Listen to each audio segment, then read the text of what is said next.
Good evening दोस्तों। तो आज हम लोग लेक्चर नंबर 6 के साथ मिल रहा है, जो कि आज भी बेसिक है, लेकिन उन सारा बेसिक से आज सबसे इम्पोर्टेंट होगा, जो कि है rate of change. Rate of change के बारे में हम लोग आज जानेंगे कि रेट ऑफ चेंज क्या होता है।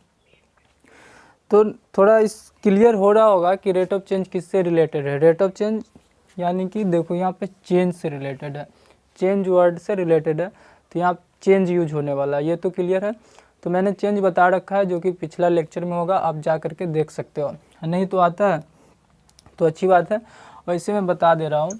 कोई भी चीज़ चेंज होता है, जैसे मेरा चेंज होने का मतलब क्या, उसमें परिवर्तन हुआ होगा। जैसे इनिशियल मास अगर 20 kg है और फाइनल मास 40 kg हो गया, क्लियर है।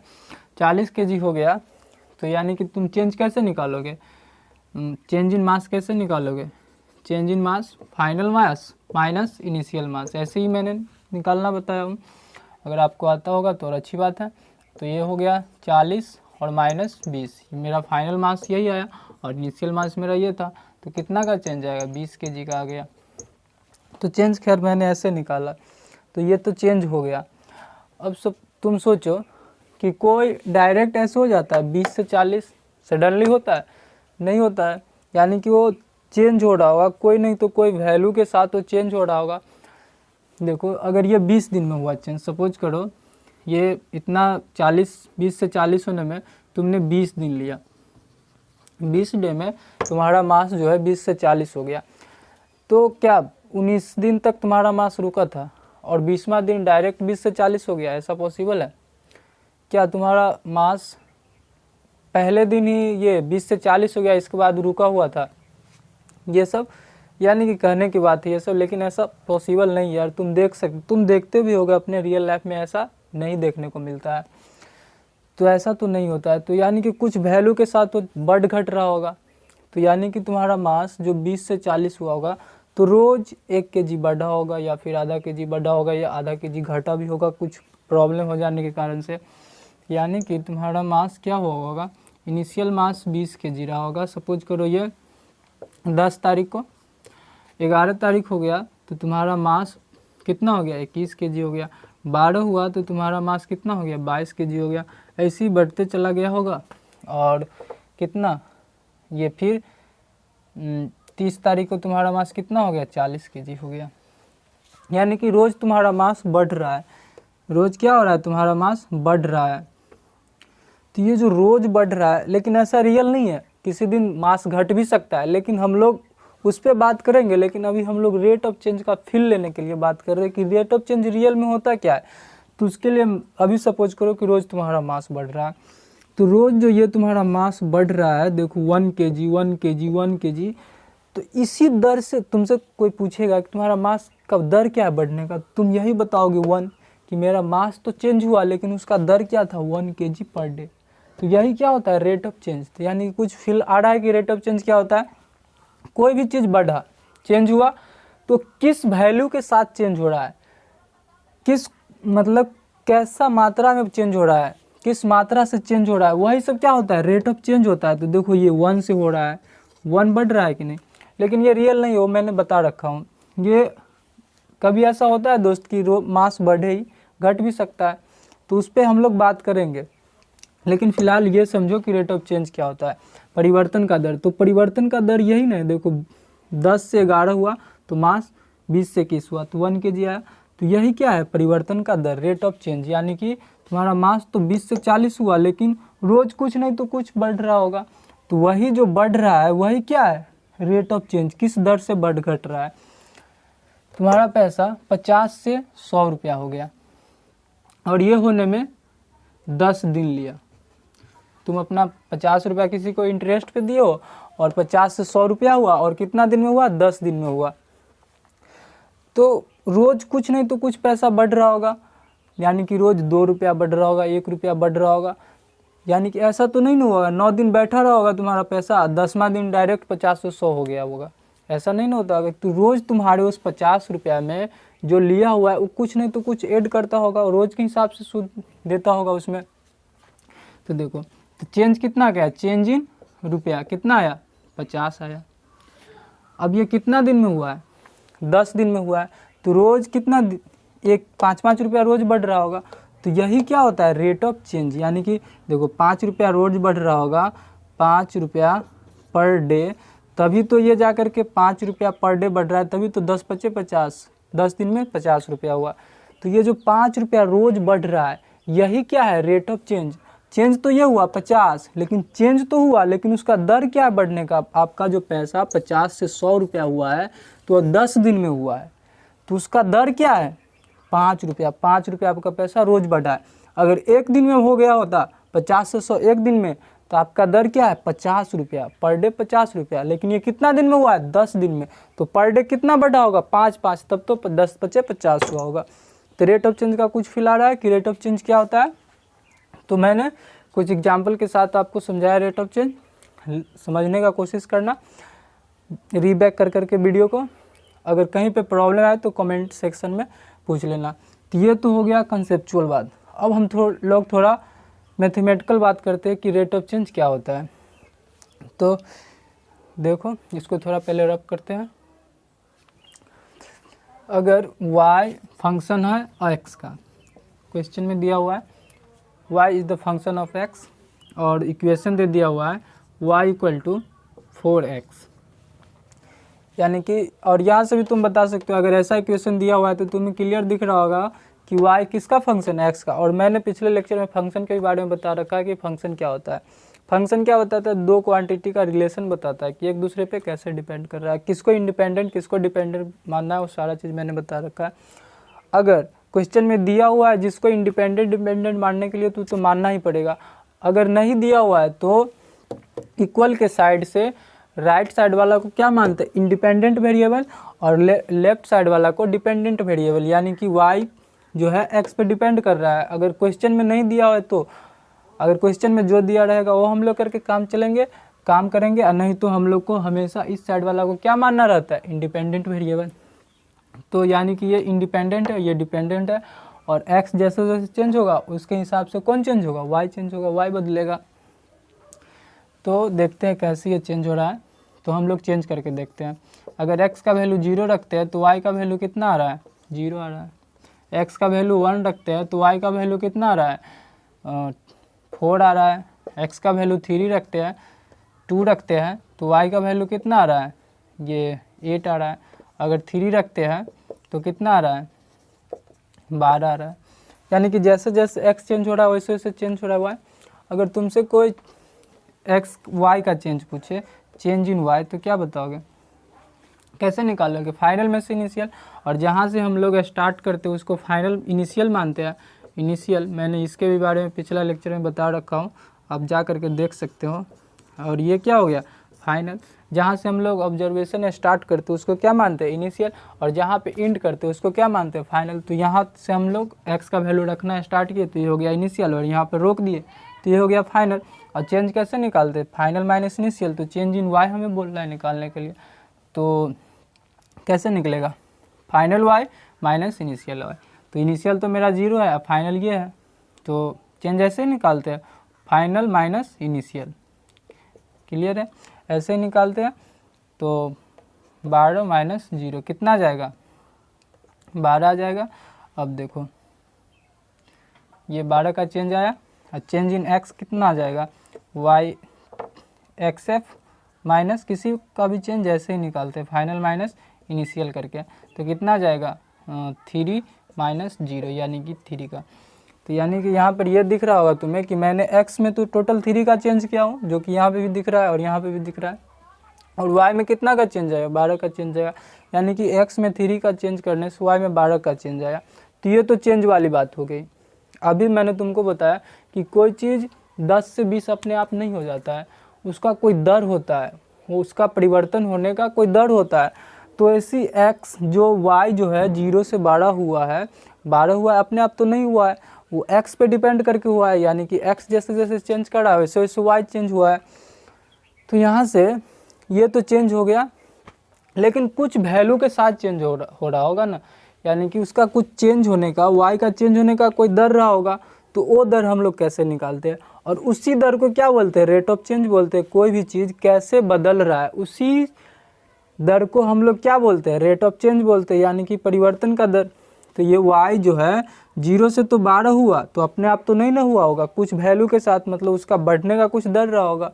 तो ये जैसे पैसा मेरा 50 से 100 हुआ है, तो उसमें तो टाइम का फंक्शन था, यानी कि पैसा मेरे टाइम से डिपेंडेंट था। जितना लंबा दिन पैसा छोड़ते उतना ज़्यादा पैसा मेरा बढ़ता। और ये वैसे ही तो वहाँ पे टाइम का फंक्शन था, यहाँ पे किसका फंक्शन, एक्स का फंक्शन है। तो यहाँ पे एक्स जितना बढ़ाएंगे उतना वाई बढ़ेगा। जैसे मेरा वहाँ पे 50 से 100 हुआ है कितना दिन में, ये 20 दिन में हुआ है। अगर हम सपोज करो कुछ ज़्यादा दिन पैसा उसके यहाँ छोड़, तो ज़्यादा दिन रखता तो कुछ ज़्यादा रुपया देता कि नहीं। तो दिन का फंक्शन कौन था, ये था, पैसा था। तो यहाँ पर किसका फंक्शन है, एक्स का फंक्शन है। तो यानी कि एक्स जितना बढ़ाएंगे उतना वाई बढ़ेगा। तो ये तो चेंज हो जाएगा, तो ये तो चेंज हुआ। तो जैसे यहाँ पर पैसा चेंज होने का दर था, कुछ आया था ना 5 करके कुछ आया था, वैसे भी यहाँ पे आएगा। तो हम लोग कैसे निकालते हैं मैथमेटिकली, तो देखो यहाँ पर हम लोग एक रेशियो डिफाइन करते हैं, एक रेशियो डिफाइन करते हैं जो है change in y upon change in x, और इसी रेशियो को हम लोग बोलते हैं rate of change. Rate of change, इस रेशियो को हम लोग क्या बोलते हैं, रेट ऑफ चेंज। अब रेट ऑफ चेंज ये रेशियो है, यही रेशियो हमें क्या देगा, रेट ऑफ चेंज। तो ये किसके रिस्पेक्ट में देगा, कोई भी चीज़ किसी के रिस्पेक्ट में बदल रहा है, बढ़ता है। जैसे ये मार्कर के बारे में बात करूँ, ये बड़ा है कि छोटा है, तो तुम क्या डिसाइड कर सकते हो बड़ा या छोटा। तुम बोलोगे छोटा है तो मैं बड़ा मार्कर ला करके रख, ये छोटा मार्कर ला करके रख दूंगा, तो ये बड़ा हो जाएगा। अगर तुम बोलोगे बड़ा है तो हम इससे बड़ा मार्कर ला करके रख दूंगा, तो ये छोटा हो जाएगा। तो जो कोई भी चीज़ बड़ा है या छोटा है या फिर कितना का चेंज हुआ है, तो किसी के कंपैरिजन में चेक करते हैं। तो एक्स के रिस्पेक्ट में वाई में चेंज हम लोग देखेंगे।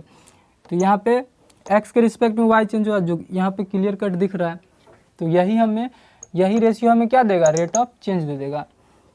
और किसके रिस्पेक्ट में, तो x rate of change in y with respect to WRT, with respect to x. X के रिस्पेक्ट में क्या दे देगा, वाई का चेंज दे देगा, कि एक्स के रिस्पेक्ट में आपका वाई कैसे चेंज हो रहा है। यही रेशियो है, यही इक्वेशन क्या है, रेट ऑफ चेंज का है। यहाँ पे मैंने जनरल इक्वेशन था मैथ का, इसलिए मैंने एक्स वाई चेंज किया। हो सकता है कल वेलोसिटी वर्सेस टाइम दे दे, कुछ भी दे सकता है, लेकिन हम लोग मैथमेटिकल बात कर रहे हैं, तो इसका चेंज हम लोग निकालते हैं। तो change in y upon change in x करेंगे। तो चेंज इन वाई कितना है, देखो 12 है, और चेंज इन एक्स क्या है, 3 है। तो इसका रेट ऑफ चेंज कितना निकल के आया, 12। यानी कि रेट ऑफ चेंज क्या है, रेट ऑफ चेंज कितना है, परिवर्तन का दर क्या है, 4 है। यानी कि आपका जो ये y चेंज हो रहा है 4 के हिसाब से बढ़ रहा है, 4 के हिसाब से। यानी कि अगर आप x में 1 चेंज करोगे तो y में कितना का चेंज आ जाएगा, 4 का आ जाएगा। तो रेट ऑफ चेंज क्या बताता है, यही बताता है कि अगर आप इंडिपेंडेंट क्वांटिटी में कितना चेंज कर रहे हो और डिपेंडेंट क्वांटिटी में कितना चेंज होगा, वो कौन बताता है, तो रेट ऑफ चेंज बताता है। और तुम यहाँ पर ट्राई भी कर सकते हो, देखो x में मैंने 1 चेंज किया तो y में कितना चेंज हो गया, 4। देखो 4 का चेंज आ रहा है। फिर यहाँ से यहाँ तो 1 ही हुआ ना, 1 से 2, तो बीच में 1 मैंने बढ़ाया, और यहाँ पर कितना हो गया, 4। यहाँ पे भी देखो 1 बढ़ाया, यहाँ पर कितना हो गया, 4। तो ये देखो 4 के हिसाब से बढ़ रहा है। तो यही जो है इसका परिवर्तन का दर क्या है, 4 है। तो यही तो है rate of change in y with respect to x। तो यही क्या बताता है, रेट ऑफ चेंज क्या बताता है कि आपका डिपेंडेंट क्वांटिटी इंडिपेंडेंट क्वांटिटी के रिस्पेक्ट में कैसे चेंज हो रहा है। यानी कि ये डिपेंडेंट क्वांटिटी है और ये इंडिपेंडेंट क्वांटिटी है, तो ये चेंज होगा तो ये भी चेंज होगा। तो इसका दर क्या है चेंज होने का, इसके रिस्पेक्ट में इसका दर क्या है, तो कौन बताता है, रेट ऑफ चेंज बताता है कि आप x में कितना चेंज करोगे, y में कितना चेंज होगा, ये रेट ऑफ चेंज बताएगा। तो ये मैथमेटिकल बात हो गई, रेट ऑफ चेंज। अब इसको हम थोड़ा जनरलाइज इक्वेशन लिख देते हैं। अगर आप इसको लिखना चाहते हो तो लिख सकते हो। तो अब हम लोग थोड़ा इसको ढंग से लिखते हैं। If y is the function of x, function of x. Y किसका फंक्शन है? एक्स का। यहाँ पर एक्स वाई है, मैथमेटिकल बात कर रहे हैं इसलिए। फिजिक्स के अंदर हो सकता है वेलोसिटी टाइम हो, एक्सेलरेशन टाइम हो, कुछ भी हो सकता है, लेकिन हम लोग अभी मैथ देख रहे हैं। तो rate of change of y with respect to ये, if y is the function of x, then rate of change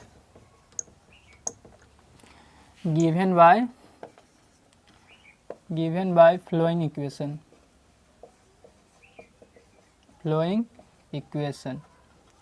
यानी कि कोई किसी पे डिपेंड कर रहा है तो उसका हम लोग चेंज निकालेंगे, तो चेंज अब कुछ चेंज आएगा तो उस चेंज होने का दर क्या है, तो हम इस इक्वेशन से निकालेंगे, जो इक्वेशन अभी हम लोग लिखने जा रहे हैं। तो यहाँ पर एक्स वाई का बात किया है, यानी कि इसका मतलब क्या है?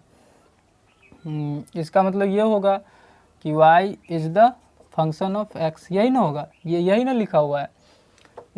ये जो लिखा हुआ है इसका मैथमेटिकल नोटेशन तो यही है। तो हम लोग देखते हैं कैसे निकालेंगे। रेट ऑफ, यानी कि ये y जो x पे डिपेंड कर रहा है, तो x चेंज होगा तो y भी चेंज होगा, जो कि मैंने पिछले एग्जाम्पल में देखा। तो ये इसमें कितना का चेंज है, इसमें कितना का चेंज हुआ, उस दोनों रेशियो को क्या बोलते थे? Rate of change. तो रेट ऑफ चेंज यहाँ पर किस में? इन y, किसके रिस्पेक्ट में, किसके सापेक्ष में? x के सापेक्ष में, विथ रिस्पेक्ट टू x। यहाँ पर तो x के सापेक्ष में बदलेगा। तो देखो, यानी कि x में चेंज होगा तो y में चेंज होगा। तो कैसे यहाँ पर लिखे थे? Change in y upon change in x। अब एक चीज़ तुम्हें यहाँ दिख रहा होगा कि क्या दिखता होगा तुम्हें कि change in y upon change in x। याद रखने के लिए तुम इसको कैसे याद रखना, रेट ऑफ चेंज की ऊपर इंडिपेंडेंट, ये डिपेंडेंट वेरिएबल ऊपर रहेगा, डिपेंडेंट वेरिएबल का चेंज, और नीचे किसका रहेगा? इंडिपेंडेंट वेरिएबल का चेंज। ऊपर किसका रहेगा? तो डिपेंडेंट वेरिएबल का चेंज, और नीचे इंडिपेंडेंट वेरिएबल का चेंज, और दोनों का जो रेशियो आएगा वही क्या होगा? रेट ऑफ चेंज हो जाएगा। यानी कि इसको ऐसे भी लिख सकते हैं,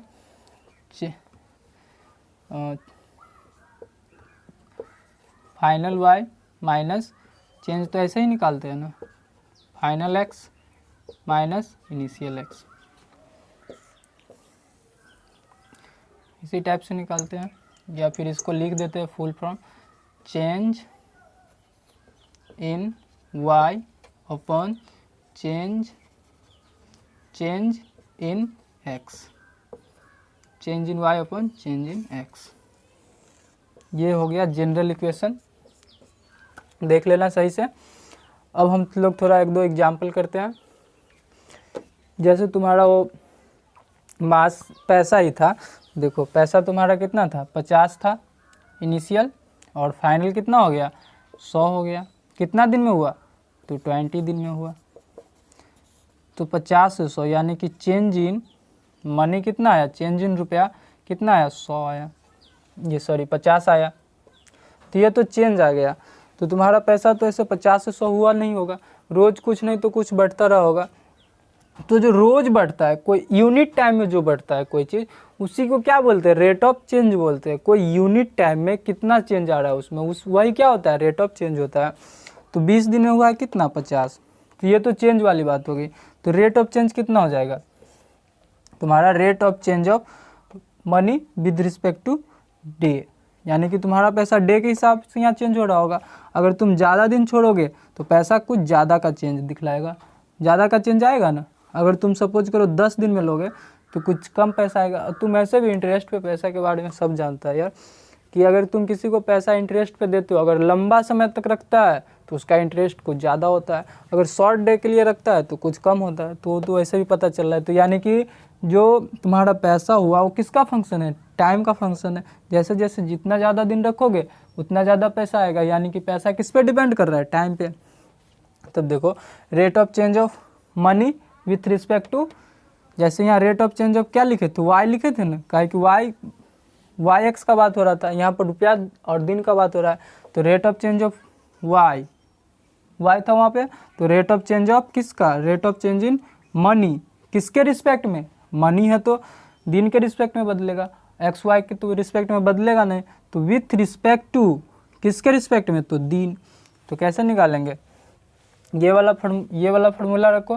तो चेंज इन क्या, डिपेंडेंट या इंडिपेंडेंट, तो डिपेंडेंट वेरिएबल, तो चेंज इन डिपेंडेंट वेरिएबल, तो डिपेंडेंट कौन है यहाँ पर, दिन या फिर रुपया, तो रुपया डिपेंड करता है, रुपया दिन पे डिपेंड करता है, यानी जितना लंबा दिन पैसा छोड़ोगे उतना ज़्यादा रुपया आएगा, तो कौन, रुपया दिन पे डिपेंड कर रहा है, तो चेंज इन मनी रुपया, और dividing by change in independent, independent यहाँ पर कौन है, ये एक्स है, ये वहाँ पर एक्स था, यहाँ पर क्या है, रुपया है, ये दिन, तो change in day.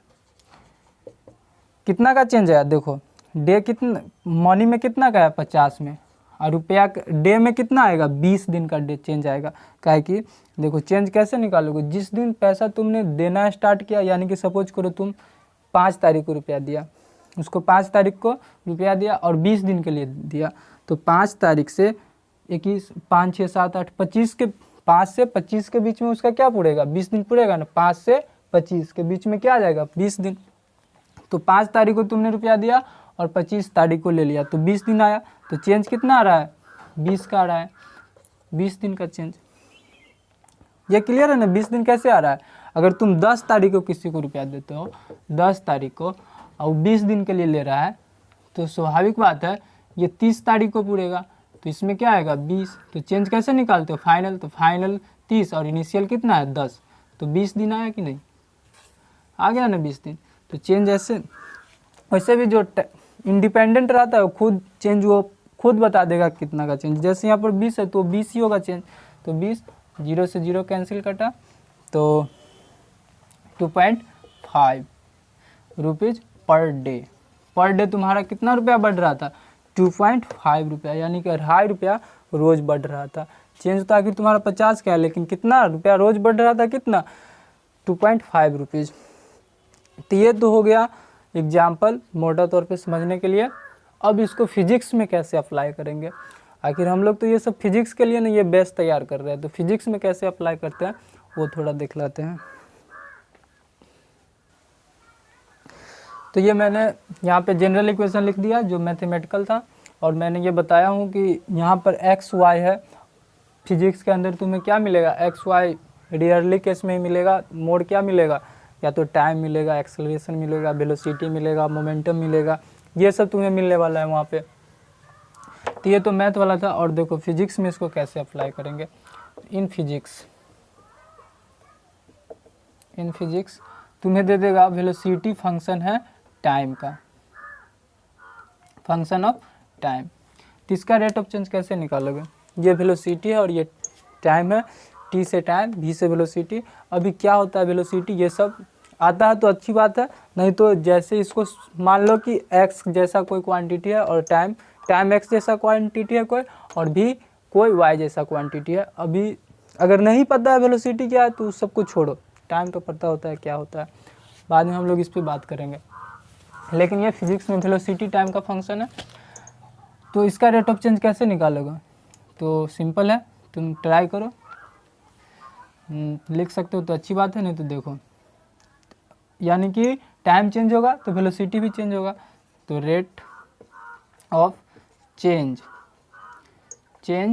In y, लेकिन यहाँ पर वाई की जगह पर क्या है वेलोसिटी है, तो rate of change in velocity with respect to, short form में विथ रिस्पेक्ट टू, यहाँ पर x था, ये x के फंक्शन था तो x, और यहाँ पर क्या है टाइम, तो ये टाइम के रिस्पेक्ट में बदलेगा, यानी कि ये वेलोसिटी किसके रिस्पेक्ट में बदलेगा, टाइम के सापेक्ष में बदलेगा। टाइम जैसे जैसे चेंज होगा वैसे वैसे भी वेलोसिटी चेंज होगा।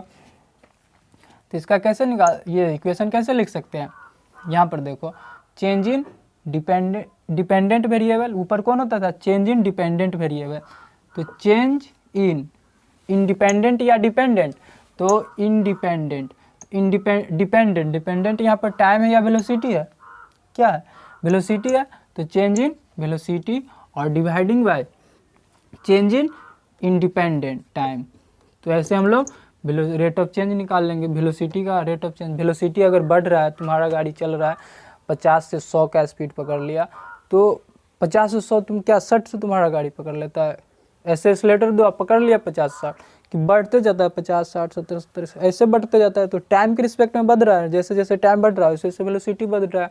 तो वो जो तुम्हारा गाड़ी 50 से 100 हुआ और पर सेकंड कुछ बढ़ रहा है स्पीड, यानी कि 50 से 60, 70, 80, 90, 100 ऐसे बढ़ा होगा। तो 50 से 60, 70, तो 10 का जो ये रिफ्लेक्ट शो कर रहा है, यही क्या होता है, रेट ऑफ चेंज होगा। तो यही ये बताता है कि आपका गाड़ी जो 50 से 100 हुआ, लेकिन पर सेकंड कितना हो रहा है, वो कौन देगा, यही देगा ये इक्वेशन। तो ये तो फिजिक्स में हो गया। तो ऐसा ढेरों सारा इक्वेशन फिजिक्स में मिलेगा, लेकिन फिलहाल अभी हम लोग 1-2 बात कर रहे हैं। अब इसे थोड़ा लिखो, अगर लिख रहे हो तो अच्छी बात है। अब ये मैंने इक्वेशन दिया हो, इसे सॉल्व करने का ट्राई करो। ये इक्वेशन तुमको 9th में मिलने वाला नहीं है, ये मिलेगा 11th में मिलेगा।